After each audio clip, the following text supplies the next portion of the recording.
saw a couple of questions that were pertinent to the segment, so I'm going to answer them. I think Steve Seymour said, using the timelines you just mentioned, is that for Euro only or for all major pairs? Steve, good question. The times that I laid out for you are for all the major pairs and the crosses. They apply to everything. The behaviors for each pair are a little different with little different nuances. Example, pound dollar throws a lot of railroad tracks. Canadian, it's more mild. It makes nice M's and W formations. Okay, so each pair has its own personality, if you will, but the times that I've illustrated for you are for every pair on the board. Okay? The 15-minute chart is the chart, man. Intraday traders, 15-minute. If you want to trade anything higher, 1 hour and 4 hour. Okay, good one. What is a vector candle? A vector candle, by definition, is like a spike or a breakout candle. In the retail traders world, this might help you, is that it's what they call a momentum candle. But in fact, what it is, it's the first leg of the stop hunt. Okay? A vector candle usually forms the first leg of the stop hunt. It's the candle that gets the action going. It's the candle that breaks out of the Asian range and starts the action.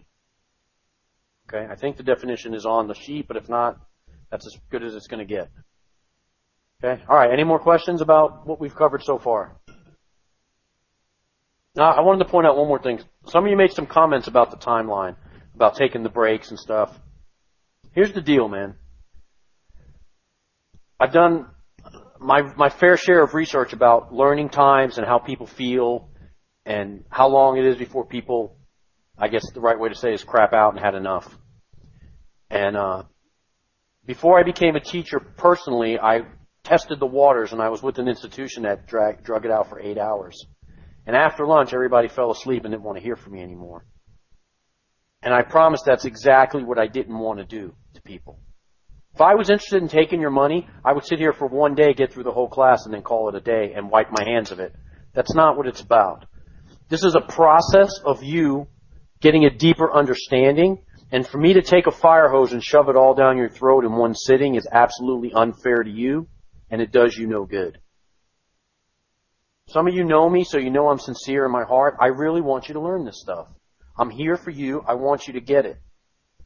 So with that being said, I talk for about an hour. We take a 10-minute break. Gives you a chance to think about it, get up, walk around, absorb the material. We go for 2 hours. We take about a 30-minute break. Eat something. Keep your brain and your body fueled.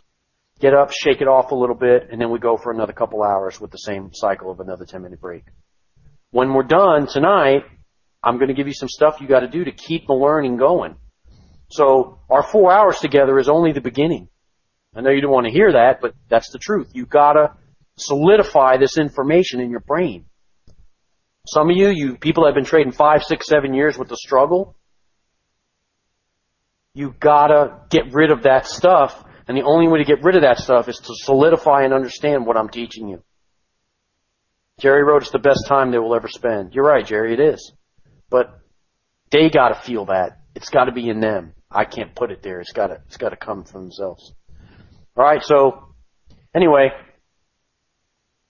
let's see. Very good. Studies show that students studying for a bachelor's degree level will lose the ability to focus after 45 minutes or so. So I'm right on. Yeah, so you're not paying attention to me. That means we got to take a break every few minutes. Okay. Mike, I agree with you. He's saying that I'm saying that they collude together. It's illegal. It is illegal, but you go against it and prove it and knock these guys down. It's not going to happen. We're too small. Okay, all right, let's get back to the stuff. I think I covered most of the questions. If I didn't, I'll look again. Okay? All right, so we're talking about net changes and that the dealers are restricted by their net change.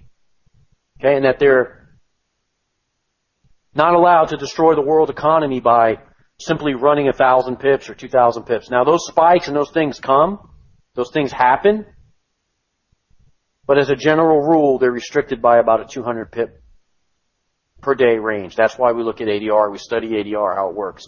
Now, I know the ranges have been lower, but if you understand that if the dealer meets or exceeds the ADR, most likely his next behavior will be to form the volatile M or W and then reverse back into the range. Risk appetite has entered the market. Okay? Corrective in nature against the cycle. All right, so what I'm asking you to do is to look at the bigger picture. Don't get caught up in the aggressive move. Don't be looking at such a small segment of your screen that when the dealer's chopping around and hitting the high or hitting the low and coming off that level, that you're all like, oh my God, I'm winning, I'm losing, I don't know what's going on. Is it up? Is it down? Step back and look at the bigger picture. The aggressive moves are usually part of the stop, hunt, M and W formation or high formation where he's working the area or the low formation. There's going to be a midweek reversal. Now, as soon as I say that, they'll tear right through the levels and not have one. Under normal market conditions, the dealer will set the psychological support and resistance levels in the first part of the week and trade away from those levels. He will then issue a midweek reversal in the form of an M or W, which becomes the anchor point or the new peak formation for the cycle.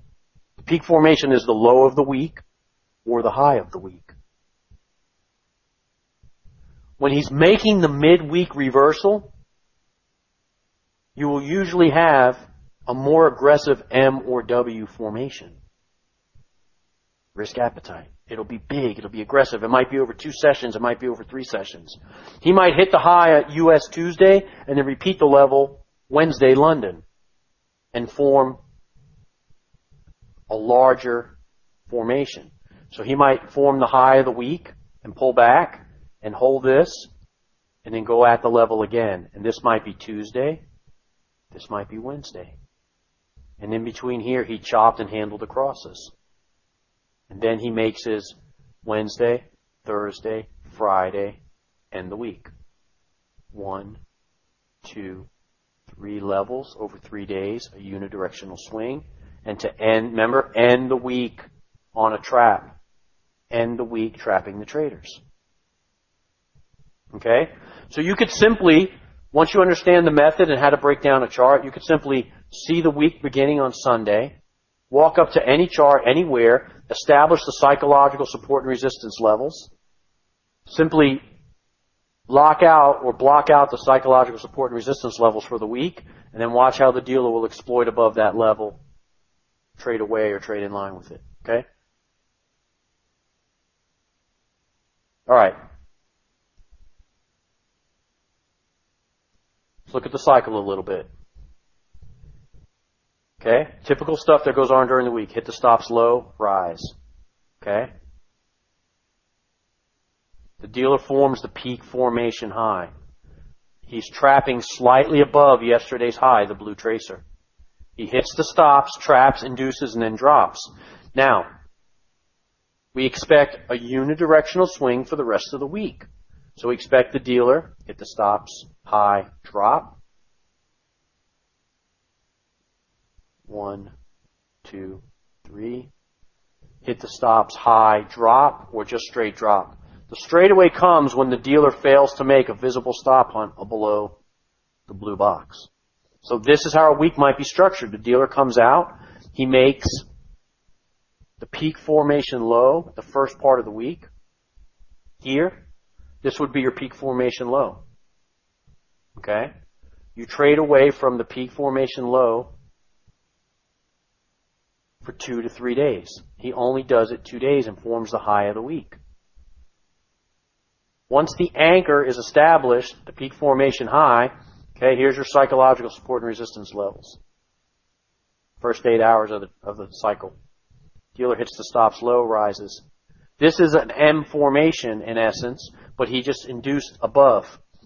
Okay, then what do you got next? You got the safety trade coming out of level 1. Safety trade is a visible stop hunt in line with the peak formation coming out of level 1. If the dealer issues this stop hunt right here, it's lights out. That is a safety trade. It's the safest trade you can take. Why? Because I don't know this is the peak formation until this is locked and he does a stop hunt back in line with it. Here. Stop hunt is back in line with the stop hunt. You also have a head and shoulders pattern, which is prevalent in level 3.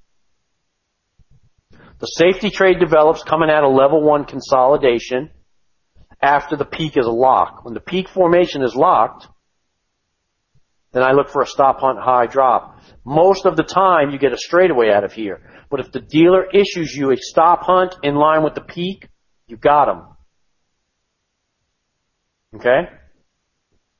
Unidirectional swing for the rest of the week, away from the peak formation. I don't know if she's here tonight. I haven't looked through the student list, but a friend of mine out in California / Las Vegas is named Sunny, and she's a woman. And I always tell the story, and today's no different. I got to tell it. She has become legendary in her trading. She's absolutely killing the markets now. She fell asleep during this section of my class after lunch right now. She fell asleep.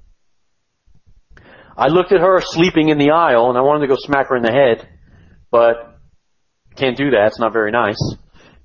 But I don't know. You don't know how it feels to be standing up here in front of a couple hundred people and have one snoring, sleeping on you. It's like, the hell's wrong with her? I'm giving her the keys to the city, and she's sleeping. So anyway, long story short, is she came back to a couple other classes. I got to know her. She's very nice. She's friends with Ray and Carr. She knows them. And she goes to Ray's meetup in Vegas. And she was sitting next to Kim from Compass, not Kim Crumpus. And she looked over at her and said, you know what, I ain't coming to this shit no more. I know everything I need to know. I'm done. And she never showed her face in one of my classes again. Well, naturally, when I seen her sleeping, I didn't think that she would ever get it. I had all these thoughts in my head like, oh, you just wasted your money. I can't believe you're sleeping in my class. I said all these things about her. But I don't know what happened. Maybe through osmosis. Maybe she was dreaming about me. I don't know what happened.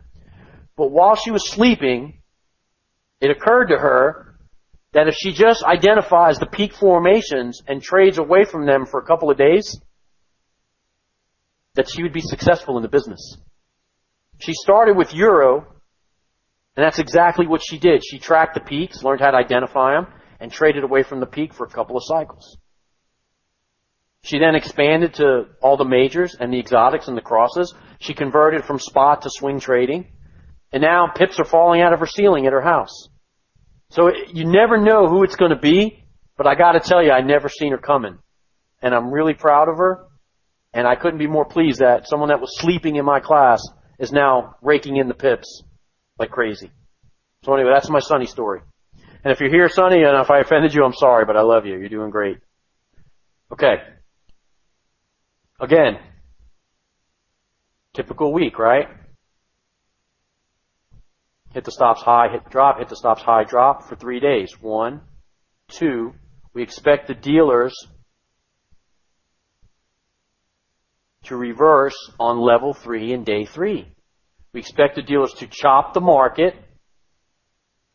and bring people back into the fray. After a big drop, the adage, after a big drop, the market must chop. Why? Because after a big drop, a lot of people got punished and they got jammed up. So the market goes into what we call level 3 behavior, which is where they're hitting the stops in both directions. They're showing buyers and sellers opportunity. The trend run appears to be over. The dealer is in essence balancing his book, and most of the time he will correct out of this level against the trend. Okay, so you have day 1, drop, level 1. You're expecting straight away or stop hunt high drop. All right, there's only 2 moves the dealer's got coming out of here. Hit the stops high and drop or straight drop. Okay? You then start to see level 3 behavior. When you see level 3 behavior, 1 or 2 things can occur. You will get a reset of the continuation, or you will get the reversal. But inside of those moves, there will be stop hunts.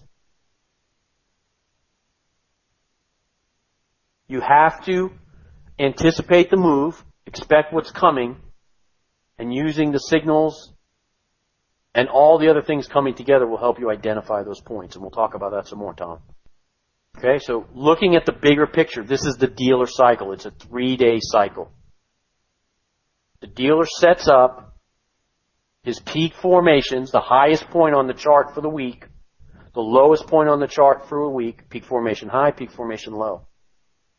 He does that by exploiting the first 8 hours of the session, the psychological levels, and trading against those levels, or tapping the high or low of the level and trading in line with the level. Okay? After a big rise, the market needs more guys. Same type of thing. The dealer will go into what appears to be risk appetite volatility. A sideways movement, if you will. But what's really going on is people have gotten hurt, jammed up, lost some money. They take a break. Think about your own behaviors when you got beat up. What did you do? Drove around in the car, balled up on the sofa, kicked your dog, beat your wife, or maybe beat your wife and kicked your dog. I don't know. Kicked your dog, beat your wife. I don't know. However it is. Whichever one you like to do. Maybe neither, maybe both. But you get mad at the market, so you step aside for a couple days. Well, if the dealers don't have any players, they have to chop and hold the level and wait for you to come back into the fray. Okay? When most traders lose money, they take a day off to reevaluate their decisions, their system. They say things, oh, I got to find a new system, I got to do this, I got to do that. So the market makers know this, and they chop the market, which is level 3 behavior. We call it level 3 behavior, to bring traders back into the fray, and then guess what? The cycle starts over and over again. Okay? The patterns are the same. The behaviors are the same no matter the time frame. Doesn't matter if it's a 15-minute, a 1 hour, a 4 hour, a daily, a weekly. Each lower time frame is part of the bigger time frame's formation. So if on a 1 hour chart there's a peak formation high, you will get an M formation on a 15-minute chart, which will appear as railroad tracks on the 1 hour chart. If there's a 22 trade that develops, on the 15-minute chart it'll be double M tops, but on a 1 hour chart it'll be double railroad track tops. Okay? Each individual session and segment of the market makes up the larger picture. So if the dealer sets the low of the week, okay, this is look at this example right here. This is mid-London and into the U.S. session. This was the peak formation low. So if you look at a 4 hour chart, it might simply look like a very tight W formation. So understand each smaller session and segment is responsible for making up the larger pieces of the chart on the bigger time frames. The dailies. Well, if there's a high during the week on a day chart, then that one bar will be the highest point on the daily chart. If the dealer comes back to that level 3 weeks later or a month later, that will form out an M. Now, when he comes back a month later, he will do that with inside the London session, in the shadow box perhaps, or as a stop hunting action to jam the traders that were stuck there and put pending orders or stops and come back and get those orders. So that's how on a daily chart, this might be in April, and then it will do all this and come back. And then in May, the dealer will repeat the level and maybe go slightly above or come right back below. If you haven't figured it out yet, the entire business is based on the dealer's behavior at the highs and lows of the year, the quarter, semi-annual, the day, the week. The way the dealer handles the high and low is telling onto what his next move will be. If the dealer breaks above the high and stays above it, he will rise. If the dealer breaks below the low and comes right back above it, he will correct against the trend or what's shown on the chart. Okay? Let's look at this drawing a little bit. More of the weekly breakdown. Okay. The end of the week consolidation, right? Calculate where the next accumulation level will come in. Carries right into the beginning of the week. Pins to the mayonnaise to start the week with an aggressive move to the downside. He now has lower level shorts trapped. He quickly snatches it away, 25 to 50 pips off the level. Now, draw a line here. The dealer goes back to the level. This is a 22 trade, by the way. The dealer goes back to the level, but fails to pass the level or break the level that was set previously. Why? Passing or repeating the level will release the short sellers into profit, allowing them to click out. If the dealer has them in trouble, he has their foot on their throat, he is not in the business of letting them out. So coming near the level is a psychological mind bender for you. I'll keep my tongue clean. Because here's what he does. How many times have you been in a trade, you sat through it all these hours? Look, let's say you were short in here. The dealer drags it back all night and all the way into the U.S. session. Starts to come back and you're like, I'm almost out, I'm almost out, I'm almost out, I'm almost out. You get really close, you're -5, -7. Ah, shit, I'm not out. Alright, if he comes back, it's going to go this time, it's going to go. The dealer comes all the way back and you think you're out and then he snatches it away. How many times does that happen to you? You sat there 6, 7, 8, 10 hours and then you start telling yourself when it gets in here, you start telling yourself, I didn't sit here all night for nothing. I'm going to make some money out of this. And then guess what happens? The dealer never breaks the previous level. By never breaking the previous level, this is now a lock as peak formation. We know we have the peak formation low. The dealer has issued us a 22 trade. What is a 22 trade? A 22 trade is when you have a second leg of a second leg. You have a W formation off of the larger W formation. You have an M formation with a second M. It's a 22 trade because you have two legs. You have second leg of a second leg. That's where the 22 comes in, okay? The second leg of a second leg. Okay? Now, here's how the cycle progresses. The dealer has established the low point of the week by violating the psychological support and resistance for the week. He has made the anchor point. A wide W over 2 sessions takes several hours to develop, and he shows you a 22 trade in the U.S. session. He makes level 1 rise, pins the mayonnaise, and ends the day back in consolidation. How do you figure out where the next zone will establish? From here to here, divided by 2? Damn, if that ain't mid-level consolidation, you're 50% fit. Okay? Now, we expect the dealer to do one of two things coming out of level 1 consolidation.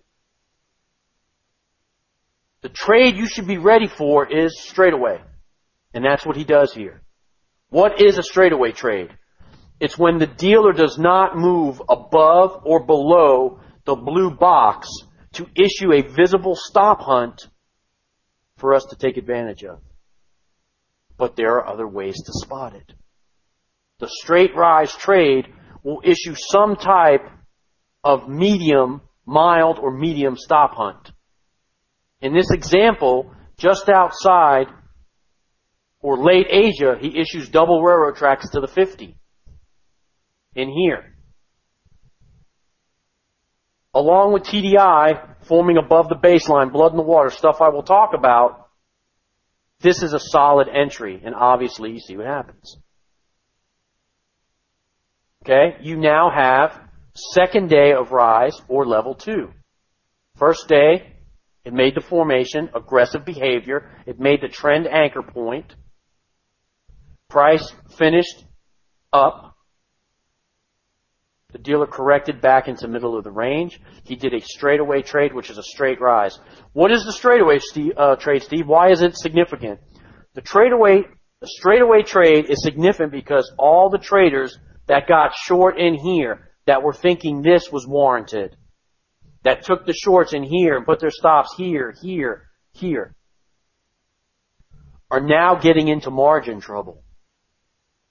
If the dealer comes back with a visible stop hunt below the box, he releases the traders by making this behavior, right? These traders in here are now seeing a profit when he comes back to this level. I told you 100 times, and today makes 101. They're not in the business of giving you your money back. They're in the business of taking it from you. So they're not going to repeat the level and give you that opportunity to book a profit. They're going to chop around above the previous trap zone and straight rise. What the dealer is saying, I got to get the hell out of there. I got to get the hell out of that area because I got everybody on the fence. I have my margin call window up, and I know that I got a bunch of people hurting, and if I just straight rise out of there aggressively, I could finish their accounts and book a profit. Okay? That's what he does. He goes back into consolidation. In this example, he happens to close near the high. You have a rise during the Asian session, level 3.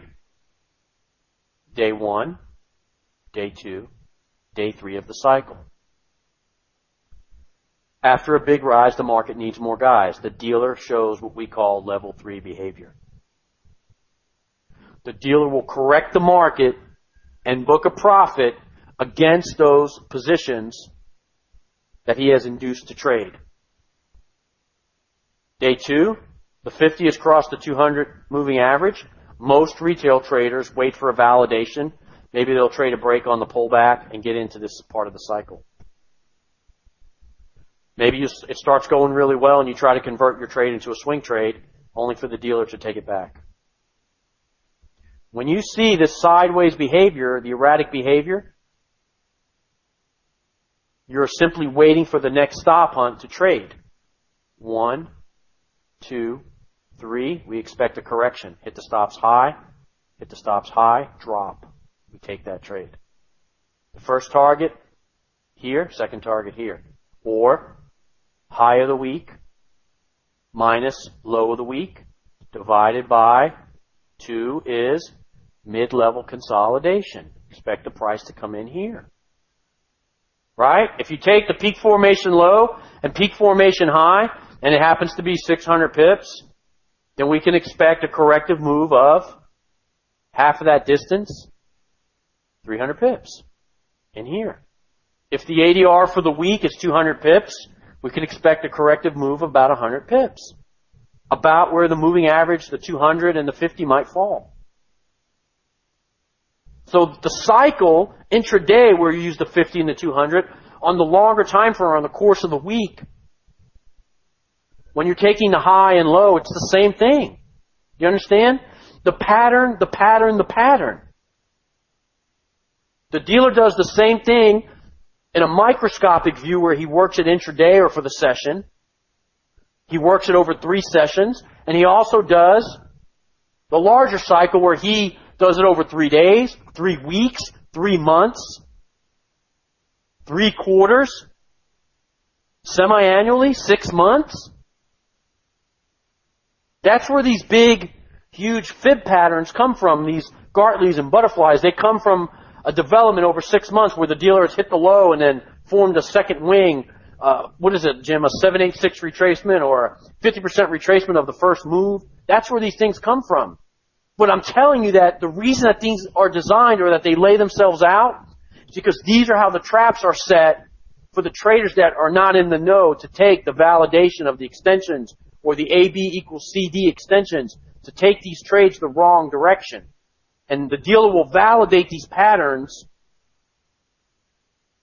by hitting the stops of the traders that are outside of that grasp. So I think like a failed Gartley turns into a butterfly. Think for a minute. A Gartley is like this, right? That's kind of what I talk about. A failed Gartley, which turns into a butterfly, is this. The dealer in the failed Gartley has simply hit the stops in this area of the traders that got short on the first leg by rising above the first leg and coming right back below. The dealer has triggered the stops, activated the pending orders of traders trading the break, and has jammed them up by issuing that pattern. That's where those patterns come into play. Okay? Alright, so this This is a 15-minute chart. But if you look at this on the 1 hour, it's the same thing over and over again. Someone told me just now and up here that this is the same exact chart that we see in the pound. Well, guess what? The dealers have only a small handful of moves. And since they're limited in their moves, we got them. We own these bastards. There's 4 things they can do, and I'll talk about it in a few minutes, but if there's only 4 things they can do, you learn how to identify the 4 things, and everything else is bullshit. Anything else on the chart, a chop, a move, a spike, a release, a rainbow stochastic, a MACD, it's all bullshit. If you understand that there's only 4 things the dealer has in his pocket or his bag of tricks, and you learn to master those 4 things, then I've just ripped the curtain off of Oz. We see that it's just an old man that has out of gas behind the curtain. And now you would understand what they have and how they do it. The only thing different from these guys' move is this margin right here. And I don't even look at this margin. Do you personally give a shit if GJ is trading at 129 by 0.14 or 126 by 0.57? Do you really care? The saga or the cycle repeats itself over and over again based on the pattern and where the dollar volume is trapped. They could care less about this outside margin, and I'm telling you, you shouldn't care about it either. When they tell you, oh my God, euro's at 116, the lowest it's been in 20 years. Oh my goodness. Who cares? Does it, like when the dollar is weak or strong? I know that gas goes up a little and bread changes and day-to-day activities change a little. But it doesn't really affect your day-to-day life. It doesn't change you at the pumps, pumping your tank or buying a loaf of bread. It doesn't really make that much of a difference in your everyday life. But a 1,000-pip movement in the pairs creates people and emotion and panic and fear and greed, the things that I talked about in the first couple of slides. And that is on purpose. All you need to concern yourself is the pattern. This chart is a couple years old. It's GJ 15-minute. This pattern is a pound-based pair. So naturally, if you tell me that GBP USD looks like this, am I clairvoyant? Am I psychic? Did I tell you something that's just absolutely outlandish? No. I was taught that the behavior is the same. The attributes or the triggers are changed. This week, it's OPEC decided to raise the price of a barrel or cut a price of a barrel. Next week, corn is not growing because they're using it for ethanol and now we can't get bread. So the dollar is going to be weak. Next week, it'll be the payroll numbers weren't as good. This week, it was they were bad. Do you understand? These are the garbage things that they use to make you follow fundamentals and bullshit technicals and get your ass handed to you. Non-farm, what did it do? Hit the stops high, hit the stops low, formed a W formation on the pound and rose up. If you were able to identify the high or the low based on the information I taught you, you were able to bag some money out of those trades. Canadian, same thing. Spiked to the high at news release and came back in. Now, how could I possibly know that before it comes out? How could I have drawn something for you last week, 2 weeks ago, a month ago, 5 years ago, ever since we've been hanging out?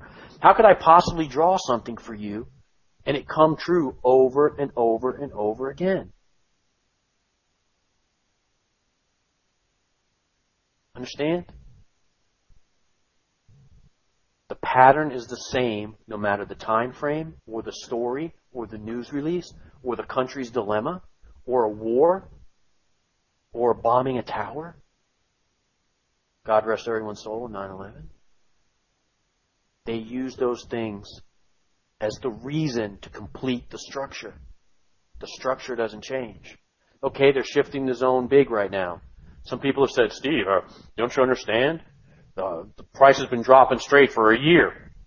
It hasn't been that bad, but let me pull up a chart and let me explain something to you. I just showed you how intra-week The dealer makes the formation, rises, and corrects it all the way back, right? Okay, well, let me find my slide here a second. Okay, good question, since we're talking about the pattern. The question is, why does this pattern show up in other markets besides Forex? When I took my training, I was taught Forex and I was taught equities. I don't like equities. I've always been a night owl. Forex was kind of like romantic at the time. It just started. Bankers did it. I was like, I want to be cool. I want to trade Forex. I fell in love with Forex. Also, I mentioned in the public format that I bought the red light, green light software. Everyone knows that I fell for Forex Made Easy. And they beat the shit out of me. Not the software, the people at the seminar.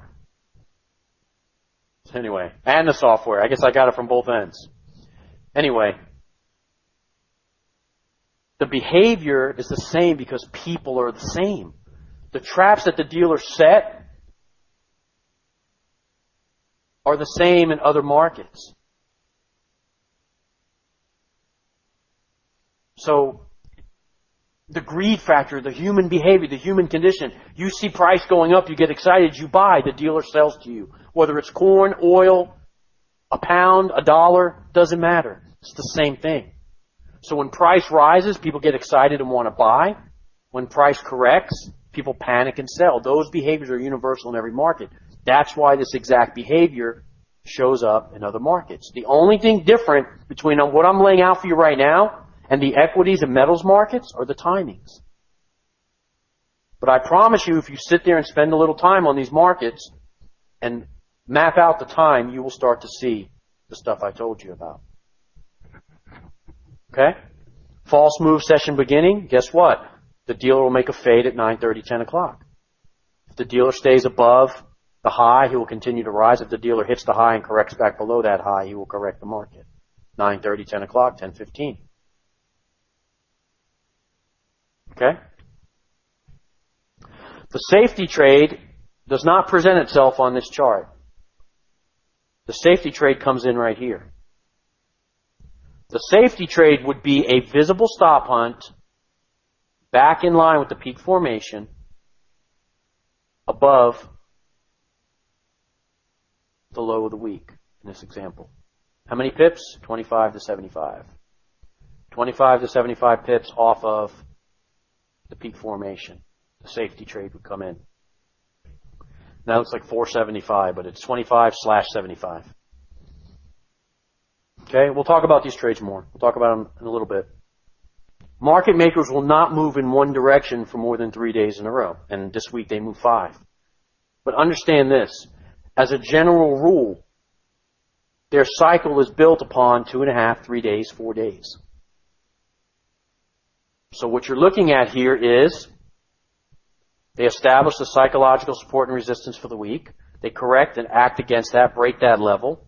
They make their anchor point, peak formation low, level 1 rise, level 2 rise, level 3 rise over 1, 2, 3 days. They hold that level, wait for them to hit the stops, and look for an entry. The dealer forms 3 levels of rise, hit the stops, drop. You're a seller against the retail trader's uptrend. Think about this hammer right here, this nasty candle, what he did. The dealer had stop loss orders here. He had pending buy orders here. And he made sure to get his hand on every single one of them. Okay? By triggering those orders, opening the spread, and making sure that he extended his reach well beyond what the candle shows you. When he does that and ends on a nasty hammer like that and comes back below the high, right? The dealer forms a high, breaks above the high, and comes back below that high as if he reached out there and grabbed the orders. When the dealer grabs the orders, it is time for you to go opposite of the herd mentality, short. Okay? This is what you're looking at. Okay, here we are. Consolidation. The dealer is grabbing the money at the high, grabbing the money at the low, mid-level consolidation. This is in essence what he's doing. Okay? If there's money to the high side, the dealer will make the formation and grab that money at the high side with aggressive, volatile behavior. Okay? The dealer will grab the low. What he's doing is he's reaching, getting a fistful of cash.